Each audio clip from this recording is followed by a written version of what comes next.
Hello friend, कैसे हो आप सब। उम्मीद करती हूँ आप सब ठीक होंगे, स्वस्थ होंगे, मस्त होंगे, बहुत ही खुश होंगे। स्वागत है आपका एक और नए ब्लॉग में। तो जी चलिए दिखाते हैं आज आपको क्या क्या करते हैं। तो चलिए, सबसे पहले तो ना देखो कितने भर के टम्पू भर के पूरा टमाटर का आया है। तो सासू माँ ने लिए सबसे पहले टमाटर, और टमाटर भी काफ़ी सस्ते दे रहा था यो, क्योंकि बहुत सारे ले रखे थे ना, बहुत सारे, मतलब बहुत ज़्यादा मात्रा में थे। तो लाल लाल टमाटर थे, बहुत अच्छे टमाटर थे वैसे। सभी पड़ोस वालों ने लिए। उसके बाद फिर काम वाम तो मेरा हो गया था। फिर मैं करने लगी सिलाई, क्योंकि झाड़ू पोछा ये सब मतलब दिखाने में भी थोड़ा ओड सा लगता है। कभी कभी तो चलो ठीक है चलता है, लेकिन रोज़ रोज़ तो अच्छा भी नहीं लगता। और वैसे भी मैंने तो अपनी सिलाई का ही जो है ये चैनल बनाया है, तो इस करके मैं ना मोस्टली सिलाई की ही चीज़ें दिखाती हूँ मैं आपको। और अभी तो मेरे पास ट्राईबोर्ड नहीं है, ट्राईबोर्ड लेके आऊँगी तो फिर मैं उसको कटिंग स्टिचिंग मतलब जो भी कुछ आप लोग कमेंट करोगे, आपकी कमेंट पर ही वीडियो बनाया करूँगी। तो खैर कोई नहीं, जब तक नहीं होता है, जब तक नहीं कोई सुविधा है, तो ऐसे ही हम मैनेज करेंगे कैसे भी करके। तो मैं ये सूट का जो है नापा लिख लेती हूँ। ये ना एक कस्टमर का सूट है, और उसने ना नापे के लिए सूट दे रखा है, क्योंकि वो जो है मतलब काफ़ी दूर से आई थी, तो उसकी सास लेके आ गई थी ये सूट। और वो मतलब बहू नहीं आई थी, यहाँ की जो लेडीज़ है वो कस्टमर थी जिसका ये सूट था, वो नहीं आ पाई। तो इस करके उसने ना सूट भेज दिया था। वैसे तो पहले मेरे को ना सूट का नापा लेना नहीं आता था, लेकिन अब तो आ गया है, अब तो एक्सपीरियंस इतना हो गया है। तो सूट का दो या फिर मतलब फुल बॉडी का नाप दो, कुछ भी दो, मतलब उसी से सिल देती हूँ। ऐसा होता है कभी कभी तो मैं ना बिना नाप के भी सूट सिल देती हूँ। इतना ज़्यादा एक्सपीरियंस होगा, बस देखने मात्र से ही सूट सिल देती हूँ उसका। और ठीक भी आता है, क्योंकि मैंने ना एक बार अपनी बुआ की लड़की का सूट सिला था। उसकी शादी थी, तो उसका नाप नहीं था मेरे पास, और उसने बस ऐसे मैंने वो देख रखी थी, तो इसी वजह से मैंने उसको देख करके ही अपने आइडिया से, भाई इतना उसका ये हो सकता है, इतना ये हो सकता है, ऐसे मैंने उसका सूट सिल दिया। और सूट भी मतलब एकदम फिट ऐसा आया उसको, जैसे कि पूरा नाप लेकर ही सिला हो। तो वो बल्कि आज तक भी इस बात की तारीफ़ करती है, कई साल हो गए उसकी शादी को, कि भाई आपने ना मेरा सूट इतना अच्छा सिला था। और जो मेरे हस्बैंड है ना, वो भी बोलते थे कि सबसे अच्छा सूट तो ना तेरे को यही लगता है। डिज़ाइन भी किया था उसमें मैंने बैक नेक का, तो बहुत अच्छा लग रहा था। वैसे वो सूट भी काफ़ी मतलब बढ़िया था, तो इसलिए मैंने वो बिना नाप के ही सिल दिया था। तो ये देखो सासू माँ आ गई थी, तो अब ये अपने जो है बालों में कंघी करेगी, और अपना अलग से रखती है ये अपना कंघा, स्पेशल है इनका। तो अब ये लेके और जो है बालों में कंघी वगैरह करेगी। और मैं इसका सलवार का और नाप ले लिया है मैंने, तो अब इसको नाप लेके मैं पूरा दोनों चीज़ों का नाप तो मैंने ले लिया है। अब मैं करूँगी इसकी कटिंग के साथ साथ, मैं जो है नाप भी ले लिया और साथ में ही इसकी कटिंग करके उसके बाद फिर सिलाई का काम करूँगी। सिल भी दिया मैंने, वैसे ये सलवार भी सिल गई है, और जो है कुर्ता भी सिल गया है। बस इसके कफ लगाने रह रखे हैं, क्योंकि इसमें ना इस कस्टमर ने बोला था कि भाई मेरी बाजू पे ना कफ लगाने हैं। मैंने कहा ठीक है भाई, लगा दूंगी कफ, तो मुझे लगाने में कोई प्रॉब्लम नहीं है। लेकिन क्या होता है कि मैं बुकरम बहुत ही कम लेके आती हूँ, बहुत कम यूज़ होती है बुकरम, बस डिजाइन वगैरह होते हैं ना उसी में यूज़ करते हैं। तो वो मेरे पास थी नहीं, तो कल फिर मार्केट जाना पड़ेगा और बुकरम लेके आऊँगी। तो इसकी बाजू जो है मैं कल बनाऊँगी।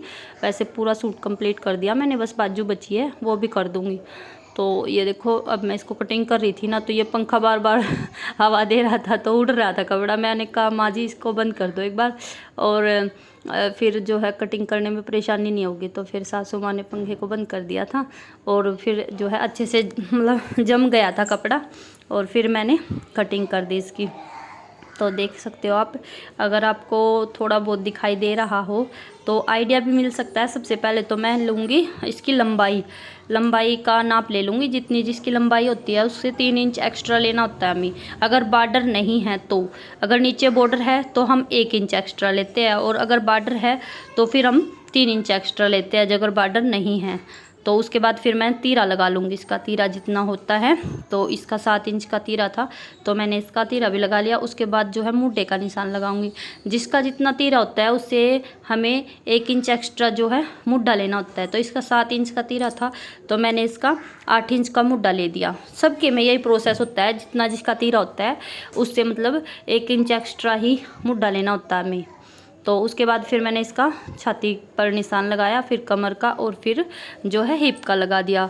तो जिसकी जितनी मतलब मेजरमेंट हो उसी हिसाब से हम जो है लगा सकते हैं। तो डिटेल में तो वैसे मैं आपको नहीं बता सकती, क्योंकि डिटेल में तो तभी समझ में आता है ना जब हम देखते हैं लगाते हुए। तो इसमें आपको अच्छे से दिख नहीं रहा, वैसे काट रही हूँ मैं लेकिन दिख नहीं रहा। खैर कोई नहीं, करेंगे ये भी अरेंजमेंट। तो एक दिन ऐसा ज़रूर आएगा, आप लोगों का साथ रहा तो हम भी ट्राइपॉड लेके अच्छे से वीडियो बनाएंगे और बढ़िया बढ़िया वीडियो बनाया करेंगे। तो भगवान की दुआ और आपका साथ रहा तो ज़रूर होगा ये काम। तो वीडियो अच्छी लगे तो प्लीज़ लाइक ज़रूर कर दियो और कमेंट भी कर दियो। अगर आपको कोई चीज़ सीखनी है ना, तो मैं किसी की भी हेल्प लेके, चाहे मुझे कुछ भी करना पड़े, मैं आपको सिखा ज़रूर दूँगी वो चीज़। अगर आपको सिलाई सीखनी है तो भी मैं मेरे को कमेंट करके बताना है आपको, तो मैं आपको सिलाई भी सिखा दूँगी। वैसे तो मेरे पास आती हैं कई लेडीज़, लेकिन क्या होता है एक देखो एक मतलब एक आती है, जैसे एक पूछने के लिए आई कोई कस्टमर कि भाई मेरी बेटी को सिलाई सिखा देना।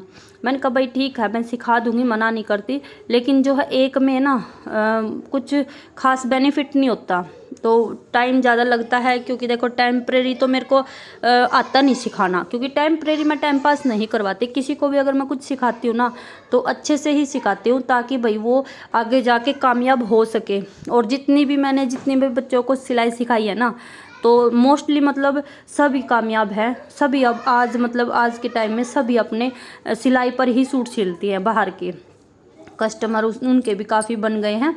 तो अब ये देखो, जो वो मेरे से सिलाई सीख के खुद मतलब सिलाई कर रहे हैं बाहर, तो इसका मतलब तो बहुत अच्छी ही सीखी गई होगी उनको। वैसे भी काफ़ी टाइम नहीं लगा उनको, मतलब मोस्टली 2 महीने में कंप्लीट सिलाई आ जाती है। लेकिन देखो डिज़ाइन तो बहुत होते हैं, बहुत तरह के डिज़ाइन होते हैं, वे तो सीखते सीखते मतलब आज तक हम भी सीख रहे हैं। क्योंकि ये देखो मतलब कुछ भी नया डिज़ाइन चलता है तो हम यूट्यूब पर ही सर्च करते हैं, कुछ अपने दिमाग से भी बनाते हैं डिज़ाइन, कुछ मतलब यूट्यूब पे से देख के भी करते हैं। अगर कोई कस्टमर जैसी डिमांड करता है उसके हिसाब से ही हम जो है फिर सिलाई करते हैं। तो खैर कोई नहीं, सिलाई सीखने की कोई उम्र नहीं होती और कोई टाइम नहीं होता, और सारी उम्र ही सीखते रहते हैं। कोई भी मतलब काम हो, सीखते तो हम हर वक्त तक हैं, लास्ट वक्त तक भी हम सीखते ही रहते हैं। तो जो है मतलब, लेकिन जो सिलाई करनी आती है ना, एक बार जिसको अच्छे से सूट, सिंपल सूट और सलवार आ जाए ना, तो फिर वो मतलब देख करके कोई भी डिज़ाइन बना सकता। और आजकल तो यूट्यूब पे ना इतने आसान तरीके बताते हैं कि भाई बस पूछो मत। उसमें किसी को नहीं भी आती ना सिलाई, तब भी वो मतलब सिलाई कर लेता है। तो इस वजह से जो है सिंपल सूट आने बहुत ज़रूरी है। और मेरा मानना तो ये है कि भाई लड़की को सिलाई ज़रूर आनी चाहिए, मतलब ज़रूर से भी ज़रूर सिलाई तो सीखनी ही चाहिए। तो ठीक है फ्रेंड, अगर आपको इस वीडियो से कोई भी मोटिवेशंस मिली हो, कोई भी मतलब अच्छी बात लगी हो, तो वीडियो को लाइक करना, कमेंट करना। ठीक है फ्रेंड, मिलते हैं नेक्स्ट वीडियो में, तब तक के लिए बाय बाय, टेक केयर।